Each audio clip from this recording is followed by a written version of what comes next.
let's do it. Into gear and go. Oh, wow. God, it's actually hard to hold on.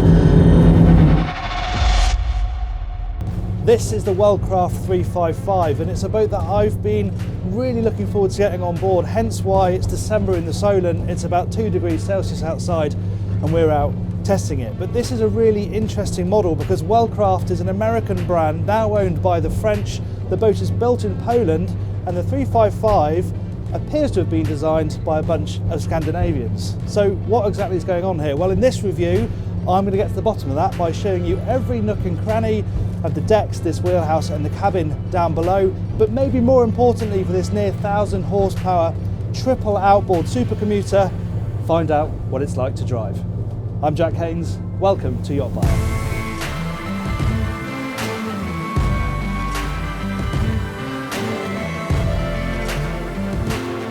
Wellcraft was acquired by Beneteau Group in 2014, and there was intrigue at the time as to what the French giant was going to do with this famous American marque. The answer? Target Axopar, of course, an elbow into a fast commuter sector that is going from strength to strength. These types of boats offer year-round usability, and performance is at the heart of their appeal. So, what's the 355 like when you open the taps? You hear the name Wellcraft and your mind summons up images of Crockett and Tubbs tearing around Miami in Miami Vice in their Scarab 38 kV. Now, that boat was powered by a pair of 440 horsepower petrol inboard V8s, and things have changed a little bit. This Wellcraft is powered by triple 4.2 litre V6 300 horsepower Yamaha outboards, and you can have it with Mercury 300s, 3 of them. You can even have it with 3 Mercury 350 horsepower outboards for a top speed of over 50 knots. Not that this boat that we're testing, that's got the triple Yamaha 300s, is exactly lacking in performance, as I shall now demonstrate. Before I unleash all 900 horsepower, I'd encourage you to subscribe to the channel, hit that button down there and the bell icon so you're notified every time we upload a new video. Right, let's do it. Into gear and go. Wow, God, it's actually hard to hold on. The speed I can't keep up, that's 20 knots, 25, 30, 33, 35, trim up a bit, 40. You've got that really distinctive howl from these Yamaha V6s, that's now 45 knots, 6,000 RPM, trim her up a little bit more, and now she's really in her stride. Wow, it's just so easy. 45 knots now. Yeah, I can just hear the trim just starting to porpoise a little bit, so the engine's up a little high, but that's 44 knots, which is about right. We got 48 one way earlier, 42 the other, so yeah, 44, 45 knots given the tide flat out. But really it's not about the top end speed, although that is very impressive. It's about the fact that if I drop it back a bit now to 30 knots, that just feels like walking pace. We're doing 120 litres an hour, and I think you can be quite intimidated by having 3 outboards hanging off the back, but when you think you're covering ground at the rate of 30 knots, 100, 120 litres an hour, really in the grand scheme of things isn't that bad at all. And it's this relaxed cruising, this is what's most impressive about this style of boat, particularly on this one. Those engines, they're ferocious in their performance, their acceleration, the top end speed, but this is what I really like, this speed here, where we can be travelling along at 30 knots in a freezing cold winter's day, and I'm overdressed really. You're inside this perfectly insulated cabin, we can talk to each other really easily, and you can just go out, cover ground and enjoy your boat any time of year. The other thing that's really nice about this is how short-footed this Michael Peters hull is. So if we just throw around a bit, I mean, you've got 3 outboards out there. That gives you a fair bit of grip. So even though you've got immense amounts of power churning through those 3 propellers, she really clings on. And often these big outboard power boats, you can get a fair bit of cavitation when you really start to chuck it around a bit, bearing in mind we're nearly max RPM there and 40 knots, and yeah, the handling is absolutely glorious. Yeah, this is quite something, this thing. What it must feel like with the 350s, I have absolutely no idea. And I imagine for the extra cost of those, unless you're really desperate to crack 50 knots, it's probably not really worth it. Considering even on that boat, you're going to cruise maximum 40 knots probably, which this will happily do. So we're cruising at 40 knots now. Okay, you're doing 200 odd litres an hour rather than 120, but if you really want to get there, you can. And at 30 knots, it's going to do 200 odd miles. And even at full speed, you're going to do 140 miles. It's got a 1,000 litre fuel tank, so there's plenty of fuel on board. The other thing about the driving experience is how nice the Helm setup is. The only slightly odd thing is the wheels offset a bit, so when I'm sitting, I'm slightly twisted. It's really easy to stand at this Helm though. You've got a lift bolster, so someone of my height, you can stand and lean, and the view out is still very good. I mean, we've got trim tabs here, but I really haven't had to use them at all, to be honest. Maybe just to balance it from side to side, but it's got a very nice natural running attitude. But the layout is really very good. You've got two big MFDs here. You can have your radar on the screen and your chart, which is always nice because you have got the separate Yamaha screen down here that's showing you all of your engine information. The wheel is nice and close to me. I really like these Yamaha throttles. They're a bit smaller, a bit stubbier than the Mercury ones. They just fit a bit more nicely under your hand, especially when you're doing sort of fine tuning. If you're moving quickly through a rough sea, to have that fine control, to be able to rest your hand on the hub, that works really nicely when the boat's really cracking along. It's nice that all three occupants of the Helm have got exactly the same seat. They all slide, they've all got armrests, they've all got bolsters, so you should be able to get nice and comfortable. And there's plenty of storage space as well. You've got a couple of nice big cup holders. The navigator over there has got a big tray in front of them and some storage. There's a nice wallet down here just to chuck loose ends in. That's always really useful. I talked about the ventilation in this door. This is where it'd be nice just to be able to pin it here so you've got a bit of ventilation on a cold day like this. But of course you can open the roof hatches and you've got a window over there as well. It's a very calm day today. This hull hasn't really been put through its paces, but crossing the wash of the other ships and boats that are out in the zone today, it does feel incredible. The hull especially feels incredibly solid. There are a few creaks and groans coming from the interior that let the side down a little bit, but in terms of the hull, it feels incredibly reassured, both in the turns, as I've mentioned, but also when you're crossing waves, it does really feel nice and solid and another piece. Now the starting price in the UK for a 355 is around 405,000, including VAT. Of course you want to add some options to that to get it up to a turnkey spec. The UK importer Sea Ventures reckons you could get a good turnkey boat with all the options you need plus the 300s for around 475 grand, including VAT, which is slightly more than its closest rivals. So I think this is a good opportunity to pull over and take a look at where that money's going. One pretty obvious place where that money is going is here at the transom, where you have one extra outboard over most of this boat's competitors, and these things don't come cheap. But what you do notice is how clean outboard installations are these days. Gone are the days of hydraulic rams, lots of wires, tubes. It's all incredibly neat and tidy, and you have a little split bathing platform here as well, so you can get onto the boat from both sides. There's also a transom shower, so you can have a wash off with fresh water when you've been for a swim. Now back here there are a few options. You can either have just the A-frame and the fender storage, or you can have an outdoor galley, which if you're into your fishing you'll probably want, because it includes a bait well, a fridge, a sink for prep, things like that. And this boat obviously has a focus on the American market, so I imagine that will prove quite popular. But here in Northern Europe, I think this seating arrangement is quite clever because it folds away, so you have a nice amount of deck space if you just want to move around or do a bit of fishing. But you can very easily just pop this base down, and there you go, you've got a nice three-person bench. And incidentally, under this area, it's all storage. Massive central lazarette, and then it's flanked by a couple of nice lockers that can function as bait wells. You can fill them, and then there's a button you can push and pump them out. So even if you haven't got the outdoor galley, you can still store your bait down there. What else? Well, if you don't have the wet bar, you don't have a fridge on deck, but the galley is just in there, so it's not too far away. Meaning under here, this is really just storage. So as you can see, quite handy to chuck your lines in there. It's always nice to see big, substantial handholds you can grab onto easily. A couple of big, deep cup holders. That works really well. And the other thing I like, you've got boarding gates on both sides. Makes it very easy to get on and off if you're side to a pontoon. They open up nicely, as I said, either side. Nice and easy, and you can drop a ladder in there as well. Makes it very easy to get onto the boat if you don't want to go aft next to the engines. Now in this sector, different boats have their decks arranged in different ways. So the Axopar 37, Nimbus C11, they are symmetrical. You can walk around the wheelhouse.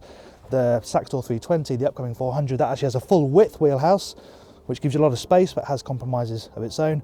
This boat has gone for asymmetric deck, so the port side deck is raised, not particularly wide, but usable. And that means on the starboard side, you have this really nice, well protected, very safe feeling side deck. And the key thing about this is that it links so nicely with this big side door. And this design is clever because obviously you can get in to the helm very easily, but you can also get behind the helm so people can get into the wheelhouse without going all the way around the back without disturbing the person driving.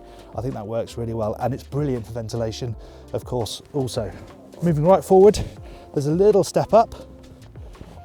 And this is a really nice solution up here, I think. They've just gone for complete sunbathing space, but not a sun pad. You've got these nice triple recliners, armrests, you've got cup holders here. You know, on a good day, this would be a really nice place to chill out and relax. The other thing you have here is a table you can drop in. So you can sit on this bench, the table slots in here, and you can just have some drinks, have some snacks. And you notice you've got your speakers up here, you've got another cup holder, you've got pop-up lights, and underneath here, there's a really decent sized locker. If you have gas for the cooking, then this is your gas locker on the left hand side, and then it's just a nice deep locker for ropes and fenders on the right. This boat doesn't have gas, so again, it's just another nice deep locker that is separate from the anchor locker, which again is a really good size, and that's located right forward. And there are some nice extras for the wheelhouse as well. This boat's really specced out in that regard. So you've got the open array Garmin radar, it's got roof racks as well, so you can carry your kayaks and stand-up paddle boards. And it's got the big headlight as well. Quite a Scandinavian touch, not much cool for it really in this country, apart from it looking very cool. Talking of cool, let's get inside the wheelhouse and warm up. It's quite an interesting door arrangement on the 355 in that this door powers open like this. There's no sliding door. That pings open on a very powerful gas ram. I'd say if you had small children using it, they'd have to be careful because when it comes off the ram, it really does slam shut quite hard. So just something to be careful of, but it does give you nice easy access. And then the other thing that you've got is this top hinged window section. So that pings up on another gas ram, clips into the ceiling there, and that does a really nice job of opening up these two areas so you have a nice relationship between the inside of the wheelhouse and people who are sitting out there in the cockpit. And the other nice thing about having rear access through the wheelhouse, which you don't have on all of this boat's rivals, is how much glass there is. You have obviously floor to ceiling glass aft, big windows either side. You've got the door obviously on that side, you've got a sliding window here, you've got a big hatch in the roof here. That doesn't open, but there's a blind so you can have some shade if you need it. These two front ones, they both open. They open at the touch of a button, so again, more light coming in and also ventilation if you don't want to have the doors open. One thing about the door is at the moment it doesn't lock in several positions. It's either open or closed, and I think they're going to tweak it so you can just have it ajar, because that's a nice way to get a bit of ventilation when you're running along without having the door fully open. Now this is quite a clever space because there isn't a second cabin option on the 355, but this area as an option can convert into another berth. So you drop the table down, there's a couple of cushions that lie on top, and then you have, you know, another space for a couple of people to sleep occasionally. Opposite that you have a pretty small galley, but it's got everything you need. You have induction cooking on this one. As I mentioned, you can have gas if you prefer. There's a sink here, got a bit of storage down here as well with some fiddles in it to hold bottles, glasses, things like that. This is also where your fridge is. It's not huge, but you know, does the job. And then there's a nice amount of storage under here as well. You've got stools here which you can move around. They are screwed down, but you can move them any way you want really in this area, and they are also part of what makes up the berth. And then under them there's a big hatch that lifts up to give you some nice dry storage in here as well. And if we head through that companionway hatch, we'll find the lower cabin. To get down here, there's a split companionway hatch, so the top pops up on a pair of gas rams, then you have a sliding section as well. And even though sleeping accommodation isn't really what this boat's about, it's pleasantly surprising down here. I mean, there's good headroom, plenty above my head at 6 foot, and you have a nice big double bed as well, and that actually extends. There's an infill section, so when you're actually sleeping in it, you can pull it towards you, and there's an infill. It just makes it that little bit longer for when you're actually lying down. What else? Well, natural light's pretty good down here as well. You've got windows down both sides with Venetian blinds, you've got an opening port, and you've got this glass overhead as well. Again, giving as much opportunity for natural light to come down here and fill this space and brighten it up. The key thing is that the bathroom's a good size as well, because that's what is important on a day like this. If you're day boating, a decent bathroom is a real advantage, and that is a really good size. The door is quite low, but once you're in, the headroom goes up again. There's a separate shower cubicle, bit of storage. That is a really good space. What else? Storage is pretty good. You've got a big locker here on the port side. When you come down the steps, you've got eye level lockers up here. How about quality? Well, it's typical Beneteau Group fare, where it's not particularly luxurious, but it feels built to last. And there are some nice touches that liven up this interior, like this bureau with the backlit mirror. You've got reading lights on bendy wands, both by this seat and also at the top of the bed. There's nice little storage areas either side of the bed as well. So there are some nice touches down here. So that's what it's like on board. Let's fire up those engines and head back to base.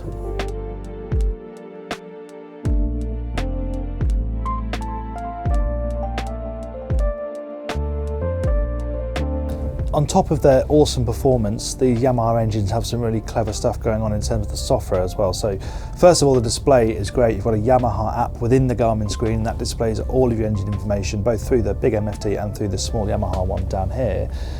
The other thing you have with this package is the joystick. So that combines all three engines to move the boat in whichever direction you want it to go in. And obviously it does use all three, and the computer is doing all the hard work. You simply push the joystick in the direction you want to go, and they will do the corresponding movements and make it happen. You've got a bow thruster as well as part of the Premier trim line, which would be nice to have. If it's really blowing, it's nice to have that bow control, but these joysticks on the outboards these days, they're really, really impressive.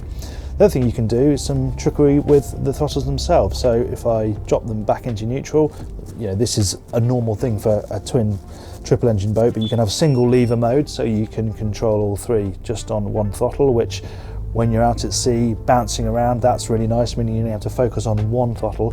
But the other thing you can do is you can go into center engine mode. So I press another button on the hub here, and then only the middle engine is in gear. The other two are just idling along, meaning when you're doing river work like we are now, we're on the handle on the leash of a 6-knot speed limit, then you may as well just use the single engine. And actually it uses about 10 litres fewer an hour if you just use the single engine than using all three, and it all adds up, doesn't it? But that's a really nice bit of functionality, and in fact this whole package is really, really impressive how it all fits together as a whole. The sun is rapidly setting on this shoot, but it's been a perfect demonstration of why boats of this style are so good. It's a freezing cold, beautifully clear day, but you can still go out even when it's just above freezing and have a nice comfortable day on the water in somewhere like the Solent where you have it completely to yourselves. And as for the Wellcraft itself, well, we should never have doubted Beneteau Group when they took over the brand in 2014. This is their modern vision for the brand, and in quite a crowded sector it does things its own way. It has quite a novel deck layout, it's quite expensive, but then it certainly feels like you're getting bang for your buck, certainly in terms of performance. And that's really important because that is Wellcraft's heritage.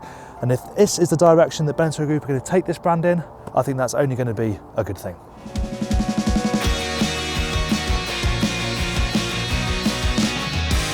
Thank you very much for watching that review of the Wellcraft 355. I hope you enjoyed it. If you did, please do give it a like. If you want to watch more of our reviews, click up here. And if you want to subscribe to the channel, which I really hope you do, please click over here.